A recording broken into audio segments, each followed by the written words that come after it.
Patrick, I think the extra layer of tinfoil I wrapped this week helped a little bit. But instead of you reading my mind, I'm going to take a little from what you said in your lesson. Your point's well made. As we as Christians, do we behave like Peter did when Christ was arrested, and keep a distance and operate kind of in the background or not at all? Well, the same can be said. Do we as Christian citizens, do we remain in the background and keep a distance from interacting with our representatives and our government? And the danger of doing so is, right now, we're not very oppressed in our privilege to be able to gather here and worship God as we see fit. But that can easily change with the right or the wrong person as our representative with the power. So we, as responsible Christians and citizens, should be proactive, be a loud voice in the community, not only to spread the gospel, but to help ensure that our representative government represents us, not to be a silent majority, because for decades that has been the case in this country. And the extremely loud minority seems to have taken over the asylum because we have been a silent majority. So I'm not going to try and get sidetracked too much today. I'll try and finish up with what I wanted to read from George Washington's farewell address, because it very much is almost prophetic in what he said would happen if we allowed our country to become a two-party type system, political system. So here, I'll pick up where I left off. It says, there's an opinion that parties in free countries are useful checks upon the administration of the government and serve to keep alive the spirit of liberty. Sounds reasonable, doesn't it? But this, within certain limits, is probably true, and in governments of a monarchical caste, patriotism may look with indulgence, if not with favor, upon the spirit of party. But in those of the popular character, in governments purely elective, it is a spirit not to be encouraged. For their natural tendency, it is certain there will always be enough of that spirit for every salutary purpose. In other words, we behave with our own human tendencies to associate with one side or the other. It said, and there being constant danger of excess, the effort ought to be by force of public opinion to mitigate and assuage it. A fire not to be quenched, it demands a uniform vigilance to prevent its bursting into flame, lest instead of warming it should consume. So what he's eloquently saying is that we can, if we're not careful, we can start associating strictly with one party or the other, no matter what that party is portraying as a platform. So we start, it's almost like being on a team. It doesn't matter how good or how bad that team is doing or what they're doing. That's our team, so we have to stand for it. And that kind of mentality can be used for evil as well as it could be used for good. It is important, likewise, that the habits of thinking in a free country should inspire caution in those entrusted with its administration to confine themselves within their respective constitutional spheres, avoiding the exercise of the powers of one department to encroach upon another. That is exactly what's going on, because we've become an us versus them, an our side versus their side, liberal versus conservative. Well, if this group of people's not going to do what I want them to do, then I'm going to demand this other branch of government take the power that belongs to that other branch and get it done. That all sounds fine and dandy if it's for a good cause. But once you've set that precedent for a good cause, who's to stop the next tyrant that comes in from using that same power for a bad cause? Because, the precedent's there. What are you going to do about it? As our Supreme Court likes to do. Well, we have to go by precedent. No, you're supposed to go by the Constitution, not what a prior court has posted opinion about a subject. That's how you drift. It's about like a tug of war. Evil knows it doesn't have to win. Satan doesn't have to convince us that God doesn't exist for him to win. He's just got to put enough doubt in our minds that leads us astray from God. Well, the same can go for this. If the forces of evil in the government, they realize they don't have to win us over. All they have to do is get us to agree to a mentality of compromise. Because if you've got a left and a right, and the left says, well, we're trying to work with you, all you've got to do is compromise. So the right says, okay, we'll compromise. And the next time, well, we'll compromise. And the next time, the right says, well, we'll compromise. Well, now where's the right? Before long, they're side by side. They're not even in the middle. That's what we can do the same in church. When dealing with denominationalism and trying to teach people the truth about the Bible. Well, that's how most of the denominations have come about, through compromise. Well, we realize that this particular church is not following the pattern that God established, but rather than doing where we came from a restorative viewpoint, they just want to reform. Well, reform is another word for compromise. So to get more people to come to worship,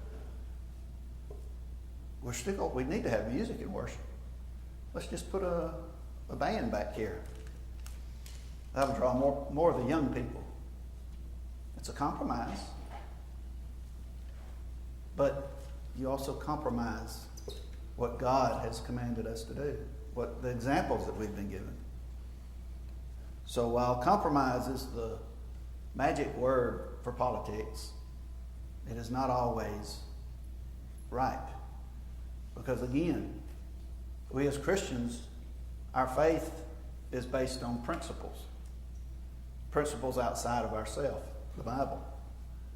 Well, our country was founded on principles as well, outside of particular people's wishes and wants, and written on a document, the Constitution. But you can, if you don't stick to those particular types of principles, if we don't teach our children what those principles are, then it's easy for a leader to say, well, hey, your legislature won't pass a budget to build a wall on our southern border. Don't you think we need to be protected? So since they won't do it, I will. He's breaking the principle of separation of powers. And what did George Washington warn us about? You do it for what seems to be a good cause. What's going to stop the next one from coming in and doing it for a bad cause? We've already had that warning from a particular senator as well. Do you think this is an emergency? You wait till we get in there and see what emergency we're going to pick.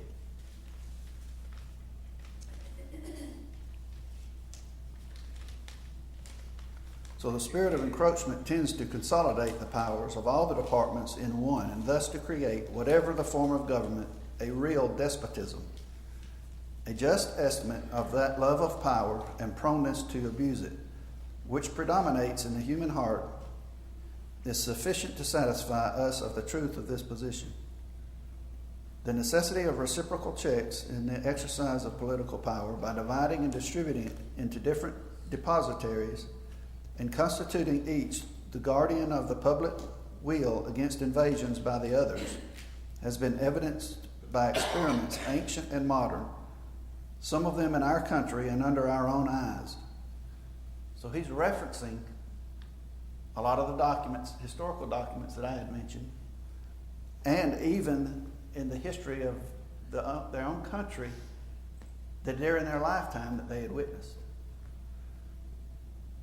How easy it is for us to allow despotism to take place, and it comes in little steps. So to preserve them must be as necessary as to institute them. If, in the opinion of the people, the distribution or modification of the constitutional powers be in any particular wrong, let it be corrected by an amendment in the way which the Constitution designates. But let there be no change by usurpation, for though this, in one instance, may be the instrument of good, it is a customary weapon by which free governments are destroyed. The precedent must always greatly overbalance in permanent evil any partial or transient benefit which the use can at any time yield. So of all the dispositions and habits which lead to political prosperity, religion and morality are indispensable supports.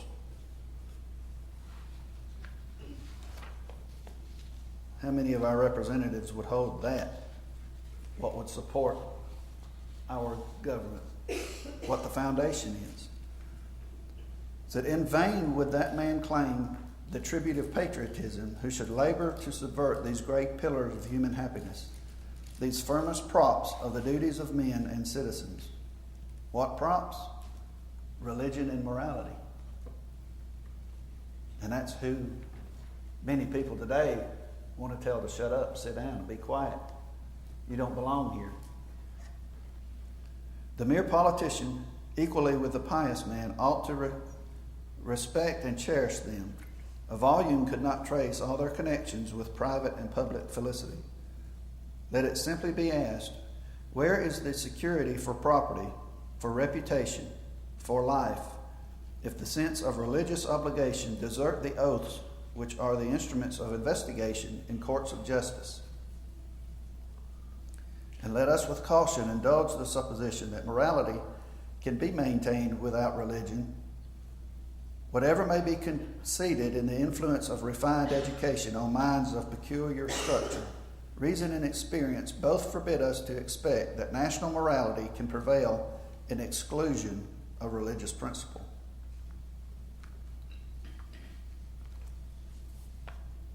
If only our leaders felt the same way. And I'm not just talking about national leaders, because whether you know it or not, we are governed by people just up the street here that can be just as good or just as bad at every level. And a little bit farther, the state level, and not to mention the federal level. It is substantially true that virtue or morality is a necessary spring of popular government. The rule, indeed, extends with more or less force to every species of free government. Who that is a sincere friend to it can look with indifference upon attempts to shake the foundation of the fabric, he asked. So promote then, as an object of primary importance, institutions for the general diffusion of knowledge.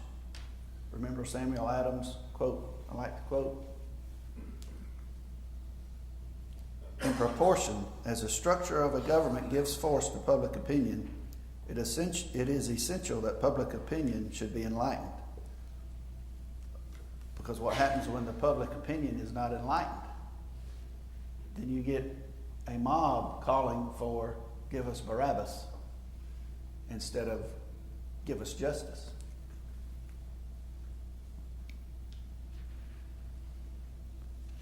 So he goes on for several pages, which I'm not going to read because this isn't a year-long study. But this, our very first president, who had the humbleness to decline being declared king of our new country, but had the forethought and knowledge and wisdom to warn when he changed power to give to the next president, to warn some of the easiest things for us to watch out for if we want to protect our liberties. And yes, just about everything he mentioned is used today as political weapons for the other side, whether liberal or conservative. Because there's really very little difference in the tactics between a liberal and a conservative if you get down to it. You know, it used to be the conservative was the label given to our Savior, going to preserve our liberty. But that's not quite true anymore. That would be like using the label, well, we as Christians, no matter what denomination, hey, we're saved because we're Christians, right? It's just a label. But what's behind, what supports that label? Now, most people that consider themselves Christian, because they all believe, well, yes, I'm saved, I'm a Christian. But unless they test their label, so to speak, are you a biblical Christian? The Bible tells us what we have to do to be saved or not, to wear the true label of a Christian, or have we hijacked a label? The same can be said for conservative, because there has been more liberty taken from us as citizens under the banners of conservatism than the liberals have managed to do in 30 years. That's a shocking thing to say. It was a shocking thing for me to come to realize it. And we'll get to some examples of just that. But we need to, just like we defend our Christian faith on an objective standard that's written, we as Americans should object our patriotism in the same way by our founding documents. Because that's what makes us American. That defines what an American's liberties are. You know, I heard this week, it was an interview being done, or it was a public forum where there was some people on the stage and had public interface with them, and people were asking questions. And a young lady got up and made a comment to one of the speakers. Said, how can you stand up and say that our founding documents are so good when our founding documents declared that black men were not equal, they were only to be counted as partial citizens, that our founding documents took no account for, say, the Native Americans or Asians or any other minority, that the founding document promotes slavery? And the guy said, are you referring to the Constitution, to the Declaration of Independence? Yes. He said, okay, well, will you please show me in those documents where those statements are made, where that is even presented? Where do you get that statement from? It's like somebody saying, well, we can have cake and chocolate milk for our Lord's Supper. I don't read that in here. That young lady had no answer. She said, I'm not sure, but it must be there. That's what everybody says. There's so much misinformation. That's why it's important to educate yourself on those documents, on our founding. Because it doesn't take a lot to be led astray. It's just like the Bereans. They said they were more noble because they tested what they were being told. they compared it back to the scriptures that they had to compare, well, is that what I'm being told true or not? We have the same capability to do that with our government. We have our Constitution, our Declaration tells us why we were founded and what powers the government has. So when a government does something, we have the ability, because it's not written on a PhD level, to be able to read it for ourselves and say, well, no, you really don't have that power. And then when we realize that, do we do like Peter did when Christ was erected and say, well, I'm just me, so I've got to keep my mouth shut?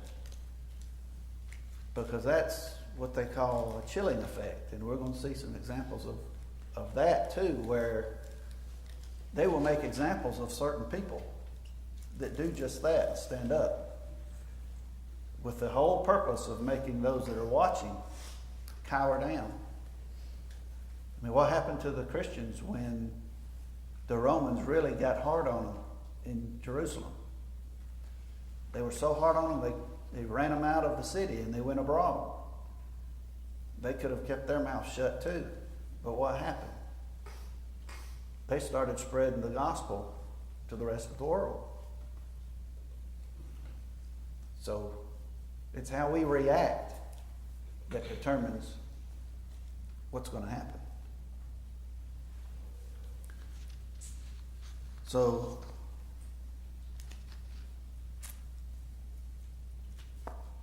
I got so much to go through. I can't get through it all. So it said, when a woman asked Benjamin Franklin, a founder of our constitutional republic, what kind of government the states created. So she realized that the new federal government was created by the states. And he answered, it's a republic, if you can keep it. So the key to keeping that republic exists in the understanding of how the Constitution was designed to function. The Constitution of the United States is not arbitrary, just like the Word of God is not arbitrary. But some people treat it as arbitrary. Well, that translation doesn't say what I want, so I'll make another one that says what I want it to say. That's arbitrary. It is a document of standards established to keep the government from becoming arbitrary. These standards were not invented by the men who wrote the Constitution. The standards were axiomatic truths that had proven themselves over a millennium. Many of these truths can be found in the 5 historic Liberty Charters, the very Liberty Charters that gave birth to America's founding documents. So the U.S. Constitution is not an invention, it is an inheritance. Those who claim that America's Constitution is vague, arbitrary, or even irrelevant do so because they are uneducated about where our Constitution came from and why it was formed. Because there's many people out there today that will say, the Constitution is old and outdated. It was written by a bunch of old men in a time period that they could not have foreseen the problems that America faces today. The same arguments could be said about the Bible. It's even older. You know, you can't really know what's in it. I mean, after all, it's been translated so many times over so many periods. Is that a valid argument? No.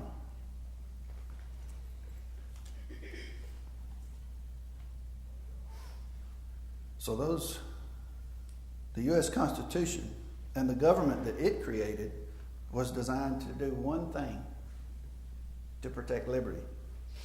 This purpose is declared in the Declaration of Independence. It was recorded in the preamble to the Constitution, and the Bill of Rights, or the first 10 amendments, was incorporated into the Constitution to trigger an alarm when this liberty is being threatened. So our Bill of Rights in the Constitution, do they give us our rights? Do we have those rights because they were written in the Bill of Rights? No. We had those rights before the Constitution was even written. It was just that there was enough people back then that realized that if we don't have them written down, we would forget to guard those rights. And the government would say, well, we've got the power to control whatever because you didn't write it down. That was their warning, their worry. So the Bill of Rights is really supposed to be our alarm bell, because you remember the nomenclature in them? Shall not be infringed on a great deal of those. What does that mean? What does shall mean in legal terms? Is there some leeway then that, yeah, you can if you want to, or not if you won't? No, you look at any legal document, and shall is used particularly when there is no leeway. It says, you shall, you will. Doesn't matter what you want, but by law you will. So what does shall not be infringed mean? It means the government will not infringe on any of those rights that were mentioned. Because once we're willing to say, like in my first lesson, we can willingly give up those rights, and then the government is going to take that inch and go a mile. And they'll use the coercion of, well, it's for your own safety, your own security. So that was to be an alarm bell for us.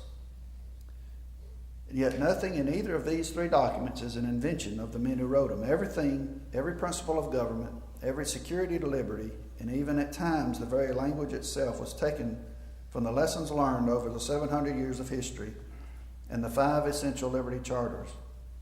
It's this history that proves that the Constitution is not arbitrary. It's not a living, breathing document, but a document designed from blood-bought lessons in the historic struggle between liberty and tyranny. Once this history is understood, today's claim that the Constitution is irrelevant falls away, and we begin to see not only how the Constitution is designed to limit government and preserve liberty, but why we must adhere to this standard.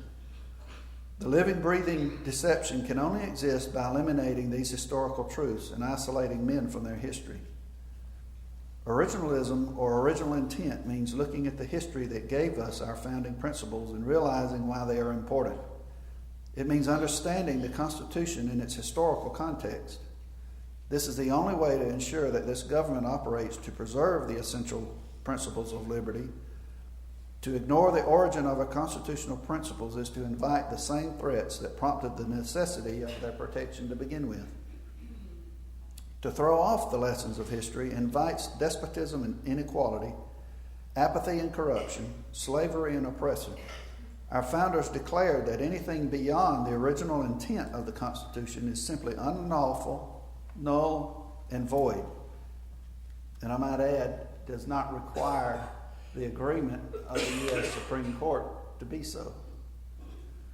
Since there is no position which depends on clearer principles than that every act of a delegated authority, contrary to the tenor of the commission under which it is exercised, is void.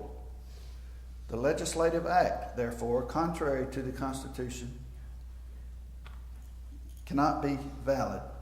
Federalist Papers number 78, written by James Madison. So if you notice a similarity of how we are to treat the Scriptures to get what is out of them in context, you apply the same principles to our founding documents. So originalism is the shield against slavery, masters and oppressors. Originalism not only understands these essential principles of liberty, but embraces it with the knowledge that liberty was the stated goal of the designers of the Constitution. Originalism is not only the correct legal way to apply the Constitution, it is the only way that guarantees and secures liberty. Originalism declares, we don't care what the mob says, we don't care what the powerful say. We will ensure that all are treated equally with dignity. We are not ruled by mob mentality, but by the principles of liberty because we know our history. However, on the other hand, a living, breathing Constitution is arbitrary. It creates government that is dependent upon current social trends and the will of the powerful. It is just another name for a banana republic. A living, breathing constitution allows those in government to say there were no cell phones in 1789, so we have the right to arbitrary control of your communications. The living, breathing constitution allows those in government to say, since there was no internet in 1789, we can define who is a journalist and what can be said. A living, breathing constitution gives power to the oppressor through interpretation by the powerful, the majority, or the deceptive who distort history. So if the majority or the powerful decides that one group of people deserve less or more protection, less or more property, less or more liberty, then there is no recourse for the powerless or the minority. A living, breathing constitution is slavery. If we ignore that history and the Constitution in its proper context ceases to be the fixed standard for government, then we are left to be ruled by the powerful or by the whim of the majority or by those at the controls of information who would distort history and truth. If we do not know these essential principles of liberty and where they came from, we cannot evaluate and ensure the solutions are proper and not tragic. Some call these unseen consequences, but when you can see through the lenses of history, you know that they are not unseen. They are proven facets of human nature. So there is no magic pill. History and truth tells us there is no quick fix. If we truly want to make America great, we must reacquaint ourselves with some essential truths. Without these foundational building blocks, we cannot achieve the successful ends we are looking for, and we will continue to spin our wheels haphazardly, maneuvering government, sometimes to good ends, sometimes to destruction. Our problem is that our policies are not driven by these foundational principles, but instead are driven by the phantoms of prosperity or security. We must be vetting our representatives, cabinet members, and very importantly, our Supreme Court justices by this standard. If they do not measure up, if they only occasionally follow original intent, or if their application or definition of original intent wavers, then they are not the solution, they are the problem. Our Constitution is not arbitrary, and neither are the solutions. They are time-tested and essential. The designers of our Constitution put these solutions in our hands. It was the greatest gift they gave us, the opportunity of self-government. So, in light of knowing how far we've drifted from our original intent, it can seem a daunting task. So what are we to do as an individual? Well, Patrick, last quarter, did a series on church history. Our church history mentions some very important people, not in that they were special people in particular, or that they were even chosen by God to do certain things. It was that these people realized how far from the Bible that the church had drifted, and they staked their lives on trying to restore the pattern of Christianity. They started at one person at a time. Well, the same pattern, again, there's so many parallels between that us as one person at a time. That's the same way. And there's examples in history of just that I would like to share. You know, one of the misinformations that's out there and taught is that America was founded on slavery. But, of course, our colonies were founded as British colonies, so they were under British law. And even when we were founded as British colonies, it wasn't founded on slavery, but in indenture servitude, where that if somebody wanted to go to the new country, they could make a contract with the company to promise to do labor work for 7 years. And then after 7 years, the company would help set them up with their on land and even help with some of the implements that they would need. So it was indentured servitude first. Now they called them the group of 20, was the first people that were brought here from Africa on a ship. But they were not brought here as slaves. They were brought here and offered indentured servitude. Does anybody have any idea when the first, as we know it, the first slave or man that was owned by somebody else, who that first slave was in America? His name was John Kacer. And this again goes to show how this happened.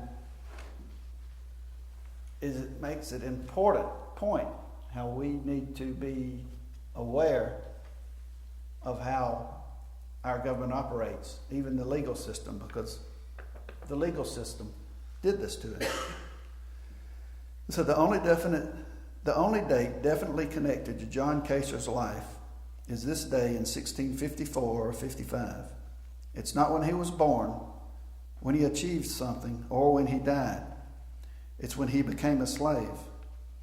Kacer was originally an indentured servant, which meant he was practically a slave in some senses, but what was bought or sold was not him. It was his contract of indenture, which obligated him to work for its holder for the period of set time. At the end of that time, indentured servants, who could be of any race, were considered legally free and sent out into the world. This might sound like a rough deal, but indenture was how the British colonizers who lived in what would later become the United States managed to populate the land and get enough people to do the backbreaking work of farming crops like tobacco in the South. So, in fact, many of our European ancestors, whether they be white, Asian, African, any of them, the majority of the people that came here, because they didn't have money, but they wanted to come to the New World, they signed that agreement. They were indentured servants. So people who survived their period of indenture, which many didn't, went on to live free lives in the colonies, often after receiving some kind of small compensation like clothes, lands, or tools to help them set up. That was the incentive that caused many poor whites to indenture themselves and their families and move to the so-called New World. But Africans who were indentured were often captured and brought over against their will. And that's what happened to the holder of Kacer's indenture, Anthony Johnson. Johnson served out his contract, so Johnson's actually one of the first 20. It says he served out his contract of indenture and went on to run his own tobacco farm and hold his own indentured servants. And among them was John Kacer. At this time, the colony of Virginia had very few black people in it. Johnson was one of the original 20. After a disagreement about whether or not Kacer's contract was lapsed, a court ruled in favor of Johnson, and Kacer saw the status of his indenture turn into slavery, where he, not his contract, was considered property. So Kacer claimed that he had served his indenture of 7 or 8 years and 7 more years on top of that. But the court sided with Johnson, who claimed that Kacer was his slave for life. And realize both of these men were from Africa and were brought here and offered they were indentured servants. So Kacer became the first person ever to be arbitrarily declared a slave for life in the U.S. by the court, in a court case. And as Wesleyan University notes, the transatlantic slave trade from Africa to the Americas had been around for over a century already, originating around 1500. Slaves usually captured and sold by other African tribes were transported across the Atlantic to the Americas. The university's blog notes, around 11 million people were transported from 1500 to 1850. mostly to Brazil and the Caribbean islands. If they arrived in America, originally they became indentured servants. If they arrived elsewhere, they were instantly slaves. So about 7 years later, Virginia made this practice legal for everyone in 1661 by making it state law for any free white, black, or Indian to be able to own slaves with indentured servants. So it was actually a legal act in this country. Although everywhere else in the world where they were taken, they were instantly considered slaves and owned individuals. But in America, they weren't until the courts said they were. So, of course, this is 1600s, 1660s. So, of course, it's before America is even founded, before the Constitution, before the Declaration of Independence. But still, it was done by the court. So we place a lot of power in our courts when we just let them believe what they decree as lawful and legal without comparing what they rule upon with the Constitution. Otherwise, why would we even have the ability to say, well, that court's opinion is unconstitutional? If they could never be wrong, then that would be unnecessary, right? So, courts have judges in them. They have people as jurors. So they're not always right. They're people just like us. It would be like an elder standing up and saying, well, we're going to have instrumental music today because I'm an elder. Who are you to question? Is that scriptural? It's not on more than one count. One, instrumental music's not scriptural. Two, the elder has no power to do that. Well, we have to not buy into the power of an individual because of their elected position. We as citizens still have the ultimate responsibility and authority to hold them accountable. Thank you.